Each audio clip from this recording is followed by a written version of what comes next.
Clap.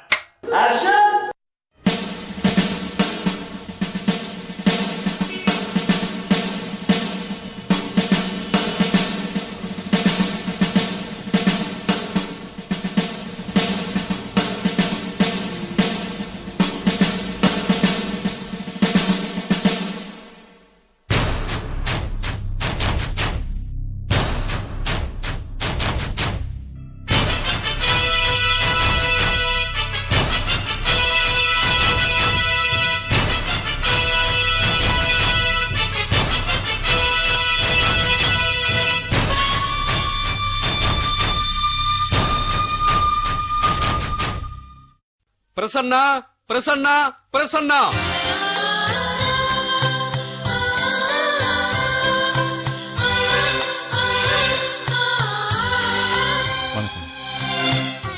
Public prosecutor, can you proceed? Thank you, Your Honor. உங்க பேர் என்ன? பிரசன்னா. இறந்து போன ரம்யா உங்க மனைவி தானே? ஆமா. லவ் மேரேஜா அரேஞ்ச் மேரேஜா?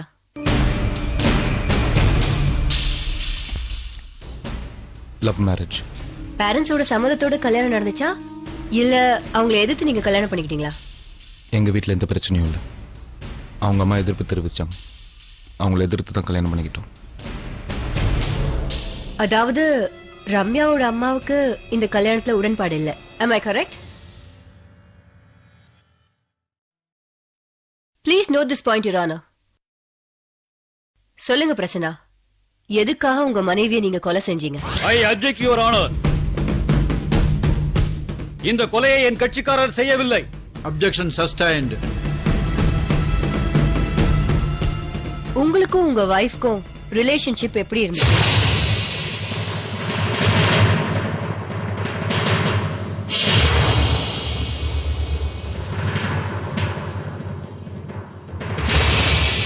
சொல்லுங்க மிஸ்டர் பிரசன்னா. உங்களதான் கேக்குறேன். உங்களுக்கும் உங்க மனைவிக்கும் நடுவுல ரிலேஷன்ஷிப் எப்படி இருந்துச்சு?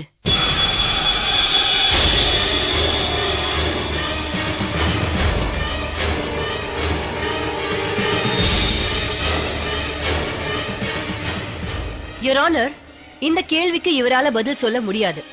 ஏன்னா ஏற்கனவே இவங்க ரெண்டு பேருக்குள்ள ஏகப்பட்ட பிரச்சனைகள் நடந்திருக்கு. இவரோட டார்ச்சர் தாங்க முடியாம இறந்து போன ரம்யா ஏற்கனவே ஒரு முறை தற்கொலைக்கு முயற்சி பண்ணிருக்காங்க, காப்பாத்தப்பட்டிருக்காங்க. அதுக்கான மெடிக்கல் ரிப்போர்ட்ஸ் என்கிட்ட இருக்கு.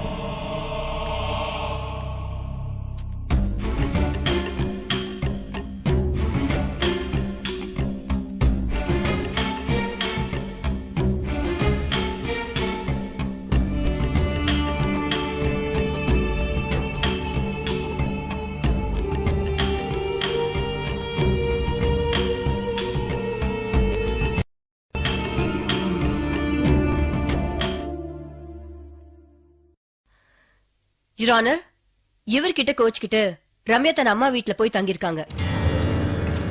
ஆனா நல்ல ஒரு மாதிரி நடிச்சு ரம்யாவை திரும்பவும் அவர் வீட்டுக்கு கூட்டிட்டு போயிருக்காரு. கூட்டிட்டு போன கொஞ்ச நாள்லயே திட்டம் போட்டு ரம்யாவை கொலையும் செஞ்சிருக்காரு.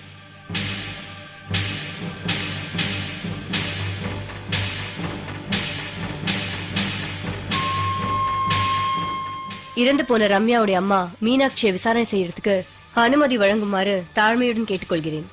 Yes, proceed. நீங்க போலாம்.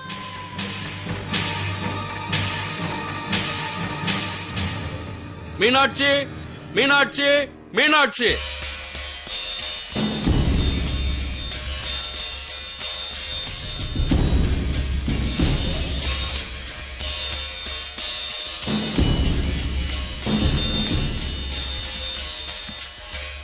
ஐயா வணக்கம். அம்மா, இறந்து போன ரம்யா உங்க மகதானே? ஆமாமா. உங்க பொண்ணு ரம்யா பிரசன்னாவை காதலிச்சு கல்யாணம் பண்ணிக்கிட்டாங்களா?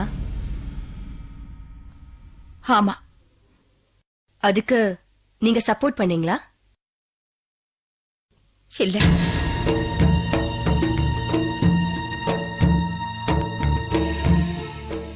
இவனை கல்யாணம் பண்ணிக்க வேண்டான்னு தலைய அடிச்சுக்கிட்டேன் என் பொண்ணுகிட்ட. எதுக்காக உங்க பொண்ணு பிரசன்னாவை கல்யாணம் பண்ணிக்க கூடாதுன்னு நீங்க நினைச்சீங்க? எங்க ஊருக்கு ஃபேக்டரி கட்டுற தகராறு விஷயமா இவன் எங்க ஊருக்கு வந்தான். அங்க எங்க வாத்தியார் மக கிட்ட இவன் தப்பா நடந்துக்க பார்த்தான். அப்போ ஊர் பஞ்சாயத்துல இவனை ஊரை விட்டு விரட்டி அடிச்சாங்க. அதனால இவன் பொம்பளை பொறுக்கி இவனை கல்யாணம் பண்ணிக்க வேண்டான்னு என் பொண்ணுகிட்ட எவ்வளவோ சொன்னேன். ஆனா அவ கேக்கல. அதையும் மீறி இந்த சண்டாளனை கல்யாணம் பண்ணிக்கிட்டா.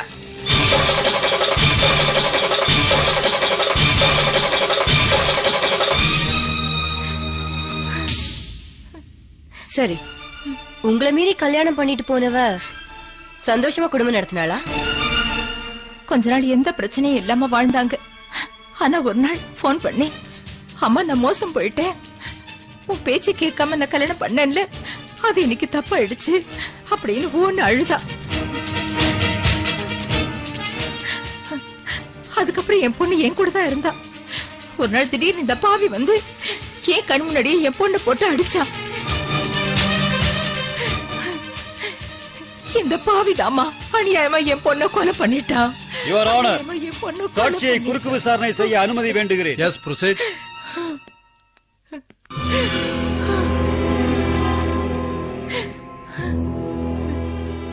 ஏமா, பிரசன்னா அடிச்சாரு, உங்க கண்ணு முன்னாடியே அடிச்சாருன்னு சொல்றீங்களே, உங்க கண்ணு முன்னாடி கொலை செஞ்சாரா?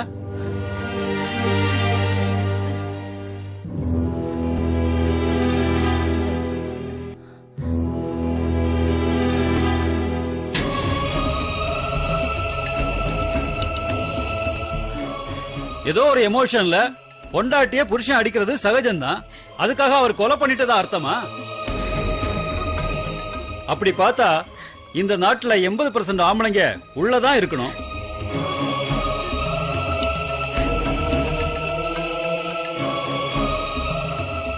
யுவர் ஆனர், போஸ்ட்மார்ட்டம் ரிப்போர்ட்ல இறந்து போன ரம்யா பிற்பகல் 1 மணிலிருந்து 1:30 மணிக்குள்ளதான் கொலை செய்யப்பட்டிருக்காங்கன்னு இதுல குறிப்பிட்டிருக்கு. ஆனா அன்னைக்கு காலையில 10:30 மணில இருந்து மாலை 4 மணி வரைக்கும் ஒரு செமினார் அட்டெண்ட் பண்ணிருக்காரு மிஸ்டர் பிரசன்னா. அதற்கான ஆதாரம் இதோ இருக்கிறது your honour. That's all your honour.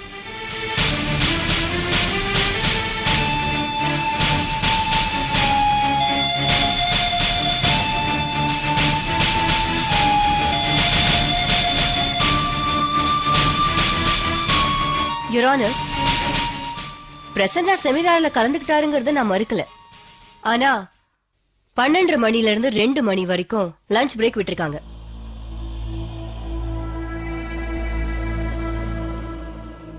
Seminar ஹால்ல இருந்து பிரசன்னா வீட்டுக்கு வரதுக்கு 15 நிமிஷம் தான் ஆகும். அப்படி இருக்கும்போது லஞ்ச் பிரேக்ல பிரசன்னா வீட்டுக்கு வந்து ரம்யாவை கொலை பண்ணிட்டு போயிருக்கலாமே.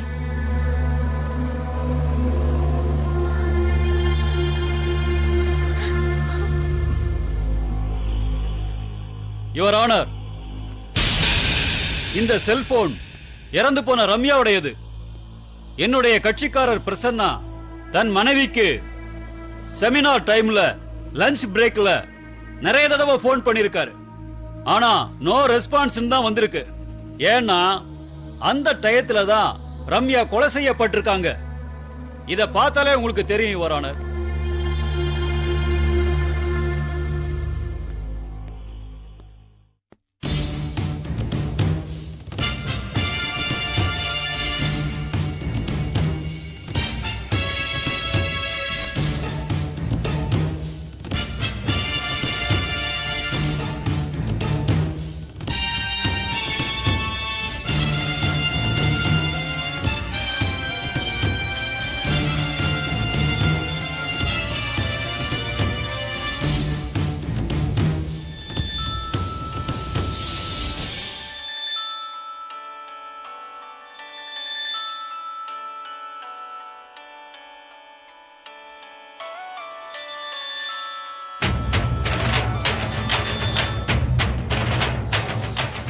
யுவர் ஆனர், இப்ப எதிர்க்கட்சி வக்கீலுக்கு போன் பண்ணது நான் தான். என்னோட மொபைல் நம்பர் இப்ப அவரோட போன்ல வந்திருக்கும். ஆனா அதுக்காக நானும் அவரு இப்ப பக்கத்துல இல்லன்னு ஆயிடுமா? அதே மாதிரிதான் பிரசன்னா இந்த கொலையை செஞ்சுட்டு தான் இந்த கேஸ்ல மாட்டிக்க கூடாதுன்னு ரம்யா பக்கத்திலேயே இருந்தா அவளுக்கு போன் செஞ்சிருக்கலாம். யுவர் ஆனர், என் கட்சிக்காரர் பிரசன்னா செமினார் நடந்த இடத்துல இருந்துதான் போன் பண்ணிருக்காருங்கிறதுக்கு ஆதாரம் செல்போன் கம்பெனி நிறுவனத்தாரால் கொடுக்கப்பட்டுள்ளது.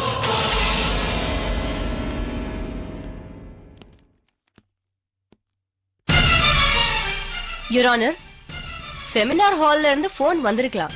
ஆனா அதை பண்ணது பிரசன்னாதாங்கிறதுக்கு என்ன ஆதாரம்? போன் தனக்கு நெருக்கமானவங்க கிட்ட கொடுத்துட்டு இந்த நேரத்துக்கு ரம்யாவோட மொபைலுக்கு போன் பண்ணுன்னு கூட சொல்லிருக்கலாமே. That's all your honour. மதிய இடைவேளைக்கு பிறகு விசாரணை மீண்டும் தொடரும்.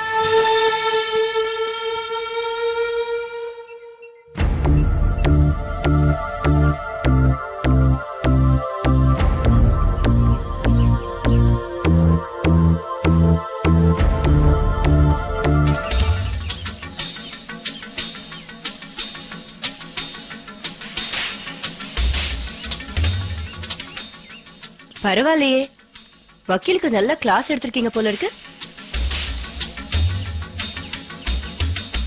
அவர் ஒன்னும் புதுசா கோட்டை மாட்டிக்கிட்டு கோர்ட்டுக்கு வந்த கத்துக்குட்டி இல்ல. He's an experienced advocate. நான் இல்லன்னு சொல்லலையே. ஆனா அவருக்கு நிறைய பாயிண்ட்ஸ் நீங்க தான் எடுத்து கொடுத்திருக்கீங்க போல இருக்கு. நீங்களே கருப்பு கோட் போட்டுட்டு ஆர்கியூ பண்ற மாதிரி இருக்கு பாக்குறதுக்கு. ஆனா என்ன பிரயோஜனம்? பிரசன்னா செமினார்ல இருந்தது, ரம்யாவுக்கு போன் பண்ணது, எல்லாத்தையுமே எப்படி உடைச்சு தூள் தூளாக்கிட்ட பாத்தீங்களா? உடைச்சு தூள் தூளா ஆக்கிறதுக்கு அது ஒண்ணு கண்ணாடி இல்ல, உண்மை. இந்த ஆமை முயல் கதை கேள்விப்பட்டிருக்கீங்களா? உண்மைங்கிறது ஆமை மாதிரி ஸ்லோ அண்ட் ஸ்டெடி, முயல் தான் பொய் மாதிரி. ஜெயிக்கிறோன்ற கர்வத்துல வேகமா போகும், அப்புறம் ஒரு நேரத்துல படுத்து தூங்கிரும். அந்த கேப்ல ஆமை ஜெயிச்சிரும். உதாரணம் எல்லாம் நல்லதா இருக்கு. ஆனா பிரசன்னாவ கனவுல கூட நீங்க காப்பாற்ற முடியாது. இந்த கேஸ்ல நான் தான் ஜெயிப்பேன். அதான் நான் சொன்னேன், ஜெயிக்கிறோன்ற கர்வத்துல தூங்கிட வேண்டாம்.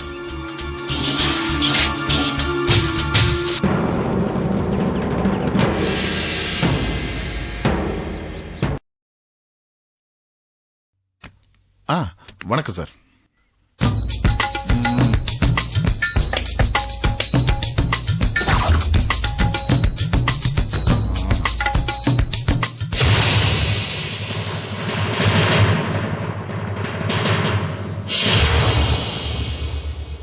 மரியாதையெல்லாம் நல்லா தான் இருக்கு. ஆனா சில ஃபைல்ல கையெழுத்து போட மாட்டேங்கிறியாமே. இங்க பார், மந்திரிக்கு மரியாதை கொடுத்தா மட்டும் பத்தாது. மந்திரிக்கு வேண்டப்பட்டவங்களுக்கு பல வேலைகளையும் முடிச்சு கொடுக்கணும். சாரி சார், நான் சட்டத்துக்கு எதிராக எந்த வேலையும் பண்ண மாட்டேன். எப்படி எப்படி? சட்டத்துக்கு எதிராக எந்த வேலையும் பண்ண முடியாது சார். சபாஸ், நீ ரேகாவோட புருஷன் இல்ல, அப்படித்தான் பேசுவேன். அதனால மட்டும் இல்ல சார், நான் தியாகி சுந்தரலிங்கத்தோட பையன். எங்க அப்பா எனக்கு நேர்மையை தான் கத்து கொடுத்திருக்கிறார். அது உன் குடும்ப பிரச்சனை. நீ மகாத்மா காந்திக்கே சொந்தக்காரனாரு, அத பத்தி எனக்கு கவலை இல்ல. என் சித்தப்பா ராஜா மாணிக்கத்துக்கு புது கான்ட்ராக்டர் சாங்ஷன் பண்ணு. முடியாது சார். எப்படி எப்படி? முடியாது சார். நல்லதுக்கு இல்ல.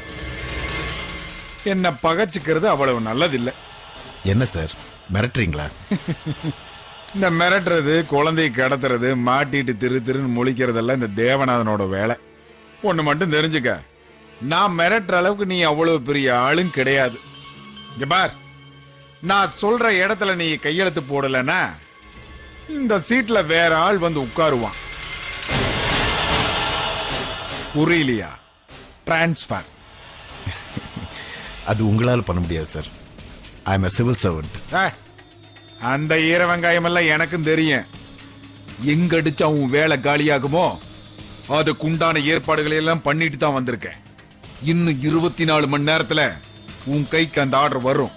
அது வெளியூரா இல்ல வெளி மாநிலமான்னு இன்னும் 1 மணி நேரத்துல நான் சொல்றேன். Okay sir. அது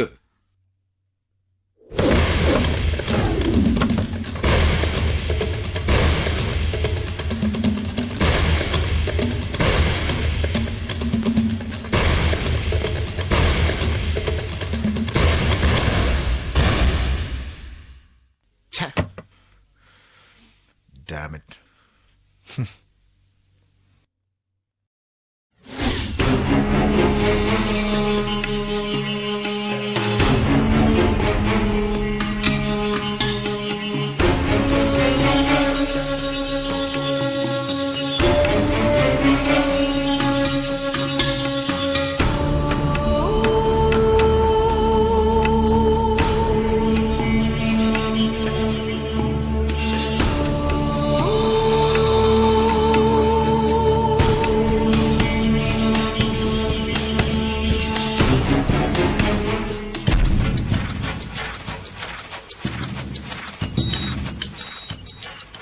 என்ன ஈஸ்வர் இங்க நின்னுட்டு இருக்கீங்க?